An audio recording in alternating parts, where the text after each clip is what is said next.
পিসিতে ultra ISO সফটওয়্যারটা কীভাবে ইনস্টল করবেন, এটার জন্য আপনাকে প্রথমে আল্ট্রা ফোল্ডারে যেতে হবে। সেখান থেকে পিসির নেম বা আপনার নাম এবং কি সিলেক্ট করে নিতে হবে। আমি নামটা কপি করে নিয়েছি। এখন আমি ইএক্সি ফাইলটাকে ডাবল ক্লিক করে রান করব।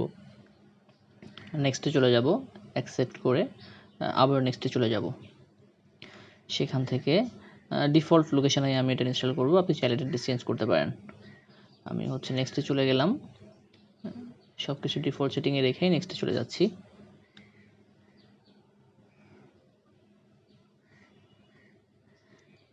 এবং আমাদের সব কিছু ডিফল্ট রেখে ইনস্টলেশন ক্লিক করব। ইনস্টলেশন হয়ে গেল, খুবই লাইট সফটওয়্যার, বেশি সময় লাগবে না। এটাকে আমরা এখন লঞ্চ করব। চাইলে রিডমি ফাইলটা দেখতে পারেন, প্রয়োজন নেই।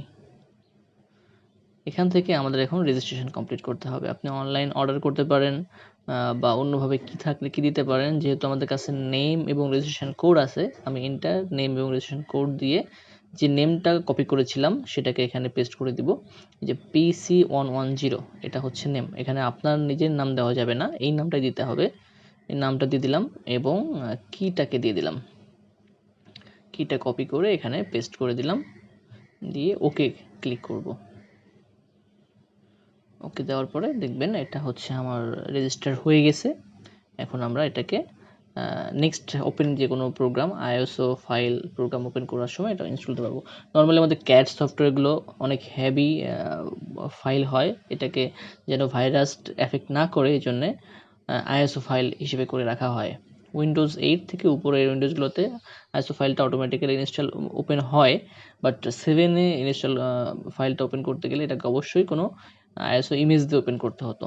দেখেন আমাদের এখানে সব আইএসও ফাইল এখন আইএসও আল্ট্রা আইএসও দিয়ে ওপেন করে দেখাচ্ছে। এখানে একটা সিডি ড্রাইভ যোগ হবে। আপনি এখানে ঢুকলে যে ফাইলটাকে এখানে মাউন্ট করেছেন আল্ট্রা আইএসওতে, সেখানে এটা অ্যাড হয়ে যাবে। এখান থেকে আপনি ইজিলি নর্মাল ফাইলগুলোর মতো অ্যাক্সেস করে কোনো সফটওয়্যার ইনস্টল করতে পারবেন। আরেকটা করে দেখাচ্ছি, দেখেন ultra ISO Mount to drive, একটা ড্রাইভ ক্রিয়েট হয়েছে। ইভেন আপনি এই আইএসও সফটওয়্যারটা দিয়ে আপনি কোনো ডিভিডি বা সিডি রাইটও করতে পারবেন। তো এইভাবে আপনি খুব সহজেই আল্ট্রা আইএসও সফটওয়্যারটা আপনার পিসিতে ইনস্টল দিয়ে নিতে পারেন, যেন যে কোনো হেভি সফটওয়্যার বা ক্যাট সফটওয়্যার ইনস্টলেশনে আপনার কোনো সমস্যা না হয়। কারণ ম্যাক্সিমাম সফটওয়্যারগুলো দেখবেন এখন আইএসও ইমেজ আকারেই থাকে। ধন্যবাদ।